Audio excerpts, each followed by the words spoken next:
नमस्कार दोस्तों, मैं आपके लिए अथ देव्या कवचम लेकर आया हूँ। ओम चंडिका देवी को नमस्कार है। मार्कंडे जी ने कहा, पितामह जो इस संसार में परम गोपनीय तथा मनुष्य की सब प्रकार से रक्षा करने वाला है और जो अब तक आपने दूसरे किसी के सामने प्रकट नहीं किया हो, ऐसा कोई साधन मुझे बताइए। ब्रह्मा जी बोले, ब्रह्मान, ऐसा साधन तो एक देवी का कवच ही है जो गोपनीय से भी परम गोपनीय, पवित्र तथा संपूर्ण प्राणियों का उपकार करने वाला है। महामुने, उसे श्रवण करो। देवी की 9 मूर्तियां हैं जिन्हें नव दुर्गा कहते हैं। उनके पृथक पृथक नाम बतलाए जाते हैं। प्रथम नाम शैलपुत्री है, दूसरी मूर्ति का नाम ब्रह्मचारिणी है, तीसरा स्वरूप चंद्रघंटा के नाम से प्रसिद्ध है, चौथी मूर्ति को कुष्मांडा कहते हैं, पांचवी दुर्गा का नाम स्कंद माता है, देवी के छठे रूप को कात्यायनी कहते हैं, सातवां कालरात्रि और आठवां स्वरूप महागौरी के नाम से प्रसिद्ध है। नवी दुर्गा का नाम सिद्धिदात्री है। ये सब नाम सर्वज्ञ महात्मा वेद भगवान के द्वारा ही प्रतिपादित हुए हैं। जो मनुष्य अग्नि में जल रहा हो, रणभूमि में शत्रुओं से घिर गया हो, विषम संकट में फंस गया हो तथा इस प्रकार भय से आतुर होकर भगवती दुर्गा की शरण में प्राप्त हुए हों, उनका कभी कोई अमंगल नहीं होता। युद्ध के समय संकट में पड़ने पर भी उनके ऊपर कोई विपत्ति नहीं दिखाई देती। उन्हें शोक, दुख और भय की प्राप्ति नहीं होती। जिन्होंने भक्ति पूर्वक देवी का स्मरण किया है, उनका निश्चय ही अभय उदय होता है। देवेश्वरी, जो तुम्हारा चिंतन करते हैं, उनकी तुम निसंदेह रक्षा करती हो। चामुंडा देवी प्रेत पर आरूढ़ होती है, वाराही भैंसे पर सवारी करती है, ऐन्द्री का वाहन ऐरावत हाथी है, वैष्णवी देवी गरुड़ पर ही आसन जमाती है, माहेश्वरी भ्रश पर आरूढ़ होती है, कुमारी का वाहन मयूर है, भगवान विष्णु की प्रियतमा लक्ष्मी देवी कमल के आसन पर विराजमान है और हाथों में कमल धारण किए हुए है। भ्रश पर आरूढ़ ईश्वरी देवी ने सवेत रूप धारण कर रखा है। ब्राह्मी देवी हंस पर बैठी हुई है और सब प्रकार के आभूषणों से विभूषित है। इस प्रकार ये सभी माताएं सब प्रकार की योग शक्तियों से संपन्न हैं। इनके सिवा और भी बहुत सी देवियां हैं जो अनेक प्रकार के आभूषणों की शोभा से युक्त तथा नाना प्रकार के रत्नों से सुशोभित है। ये संपूर्ण देवियां क्रोध में भरी हुई हैं और भक्तों की रक्षा के लिए रथ पर बैठी दिखाई देती हैं। ये शंख, चक्र, गदा, शक्ति, हल और मूसल, खेटक और तोमर, परशु तथा पास, कुंत और त्रिशूल एवं उत्तम सारंग, धनुष आदि अस्त्र शस्त्र अपने हाथों में धारण करती हैं।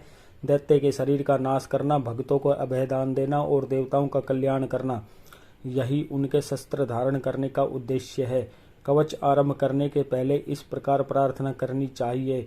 महान रौद्र रूप, अत्यंत घोर पराक्रम, महान बल और महान उत्साह वाली देवी, तुम महान भय का नाश करने वाली हो, तुम्हें नमस्कार है।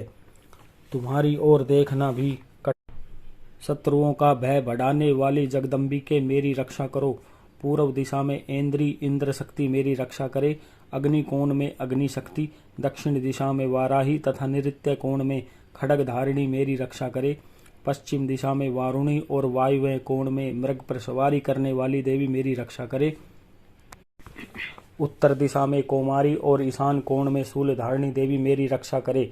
ब्रह्माणी, तुम ऊपर की ओर से मेरी रक्षा करो और वैष्णवी देवी नीचे की ओर से मेरी रक्षा करे। इसी प्रकार सब को अपना वाहन बनाने वाली चामुंडा देवी दसों दिशाओं में मेरी रक्षा करे। जया आगे से और विजया पीछे की ओर से मेरी रक्षा करे। वाम भाग में अजिता और दक्षिण भाग में अपराजिता रक्षा करे। उद्धोतनी शिखा की रक्षा करे। उमा मेरे मस्तक पर विराजमान होकर रक्षा करे। ललाट में माला धरी रक्षा करे और यशस्विनी देवी मेरी भौं का संरक्षण करे।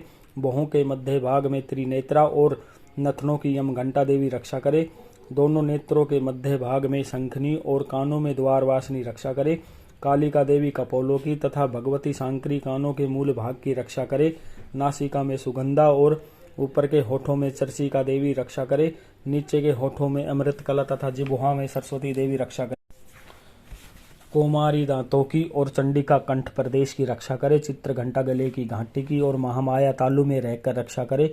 कामाक्षी ठोडी की और सर्वमंगला मेरी वाणी की रक्षा करे। भद्रकाली गिरवा में और धनुर्धरी पृष्ठवंश मेरुदंड में रहकर रक्षा करे। कंठ के बाहरी भाग में नील गिरवा और कंठ की नली में नलकुबरी रक्षा करे। दोनों कंधों में खड्गनी और मेरी दोनों भुजाओं की वज्रधारिणी रक्षा करे। दोनों हाथों में दंडनी और उंगलियों में अंबिका रक्षा करे। शूलेश्वरी नखों की रक्षा करे। कुलेश्वरी कुक्षी पेट में रहकर रक्षा करे। महादेवी दोनों सतनों की और शोक विनाशिनी देवी मन की रक्षा करे। ललिता देवी हृदय में और शूलधारिणी उदर में रहकर रक्षा करे। नाभि में कामिनी और गुहा भाग की गुहोश्वरी रक्षा करे। पूतना और कामिका लिंग की और महिष वाहिनी गुदा की रक्षा करे। भगवती कटी भाग में और विंध्यवासिनी घुटनों की रक्षा करे। संपूर्ण कामनाओं को देने वाली महाबला देवी दोनों पिंडलियों की रक्षा करे। नारसिंगनी दोनों घुटियों की और तेजसी देवी दोनों चरणों के पृष्ठ भाग की रक्षा करे। श्री देवी पैरों की उंगलियों में और तलवासनी पैरों के तलवों में रहकर रक्षा करे। अपनी दाढ़ों के कारण भयंकर दिखाई देने वाली दृष्टा कराली देवी नखों की और उध्रव केशनी देवी केशों की रक्षा करे। रोमावलियों के छिद्रों में कोबेरी और त्वचा की वाघीश्वरी देवी रक्षा करे। पार्वती देवी रक्त मज्जा वसा मांस हड्डी और मेद की रक्षा करे। आंतों की कालरात्रि और पित्त की मुक्तेश्वरी रक्षा करे। मूलाधार आदि कमल केशों में पद्मावती देवी और कफ में चूड़ामणि देवी स्थित होकर रक्षा करे। नख के तेज की ज्वालामुखी रक्षा करे। जिसका किसी भी अस्त्र से भेदन नहीं हो सकता, वह अभेदा देवी शरीर की समस्त संधियों में रहकर रक्षा करे। ब्रह्माणी आप मेरे वीर्य की रक्षा करे। छत्रेश्वरी छाया की तथा धर्म धारिणी देवी हाथ में व्रज धारण करने वाली व्रज हस्ता देवी मेरे प्राण अपान व्यान उदान और समान वायु की रक्षा करे। कल्याण से शोभित होने वाली भगवती कल्याण शोभना मेरे प्राण की रक्षा करे। रस रूप गंध शब्द और स्पर्श इन विषयों का अनुभव करते समय योगिनी देवी रक्षा करे तथा सतव गुण रजोगुण और तमोगुण की रक्षा सदा नारायणी देवी करे। वाराही आयु की रक्षा करे। वैष्णवी धर्म की रक्षा करे तथा चक्रणी चक्र धारण करने वाली देवी यश कीर्ति लक्ष्मी धन तथा विद्या की रक्षा करे। इंद्राणी आप मेरे गोत्र की रक्षा करे। चंडी के तुम मेरे पशुओं की रक्षा करो। महालक्ष्मी पुत्रों की रक्षा करे और भैरवी पत्नी की रक्षा करे। मेरे पथ की सुकथा तथा मार्ग की क्षेम करी रक्षा करे। राजा के दरबार में महालक्ष्मी रक्षा करे तथा सब ओर से व्याप्त रहने वाली विजया देवी संपूर्ण भयों से मेरी रक्षा करे। देवी जो स्थान कवच में नहीं कहा गया है अतः वह रक्षा से रहित है, वह सब तुम्हारे द्वारा सुरक्षित हो, क्योंकि तुम विजयशालिनी और पापनाश। यदि अपने शरीर का भला चाहे तो मनुष्य बिना कवच के कहीं एक पग भी न जाए। कवच का पाठ करके ही यात्रा करे। कवच के द्वारा सब ओर से सुरक्षित मनुष्य जहाँ जहाँ भी जाता है वहाँ वहाँ उसे धन लाभ होता है तथा संपूर्ण कामनाओं की सिद्धि करने वाली विजय की प्राप्ति होती है। वह जिस जिस अभिष्ट वस्तु का चिंतन करता है उसको निश्चय ही प्राप्त कर लेता है। वह पुरुष इस पृथ्वी पर तुलना रहित महान ऐश्वर्य का भागी होता है। कवच से सुरक्षित मनुष्य निर्भय हो जाता है। युद्ध में उसकी पराजय नहीं होती तथा वह तीनों लोकों में पूजनीय होता है। देवी का यह कवच देवताओं के लिए भी दुर्लभ है। जो प्रतिदिन नियम पूर्वक तीनों संध्याओं के समय श्रद्धा के साथ इसका पाठ करता है उसे दैवी कला प्राप्त होती है तथा वह तीनों लोकों में कहीं भी पराजित नहीं होता। इतना ही नहीं, वह अपमृत्यु से रहित हो 100 से भी अधिक वर्षों तक जीवित रहता है। मकरी चेचक और कोढ़ आदि उसकी संपूर्ण व्याधियां नष्ट हो जाती हैं। कनेर भांग अफीम धतूरे आदि का सथावर विष, सांप और बिच्छू आदि के काटने से चढ़ा हुआ जंगम विष तथा अहीफेन और तेल के संयोग आदि से बनने वाला कृत्रिम विष, ये सभी प्रकार के विष दूर हो जाते हैं, उनका कोई असर नहीं होता। इस पृथ्वी पर मारण मोहन आदि जितने अभिचारिक प्रयोग होते हैं तथा इस प्रकार के जितने मंत्र यंत्र होते हैं वे सब इस कवच को हृदय में धारण कर लेने पर उस मनुष्य को देखते ही नष्ट हो जाते हैं। ये ही नहीं, पृथ्वी पर विचरने वाले ग्राम देवता, आकाश चारणी देव, विशेष जल के संबंध से प्रकट होने वाले गण, उपदेश मात्र से सिद्ध होने वाले निम्न कोटि के देवता, अपने जन्म के साथ प्रकट होने वाले देवता, कुल देवता, माला, कंठमाला आदि, डाकनी, सांकनी, अंतरिक्ष में विचरने वाली अत्यंत बलवती भयानक डाकनियां, ग्रह, भूत, पिशाच, यक्ष, गंधर्व, राक्षस, ब्रह्म राक्षस, बेताल, कुष्मांड और भैरव आदि अनिष्ट कारक देवता भी हृदय में कवच धारण किए रहने पर उस मनुष्य को देखते ही भाग जाते हैं। कवचधारी पुरुष को राजा से सम्मान वृद्धि प्राप्त होती है। यह कवच मनुष्य के तेज की वृद्धि करने वाला और उत्तम है।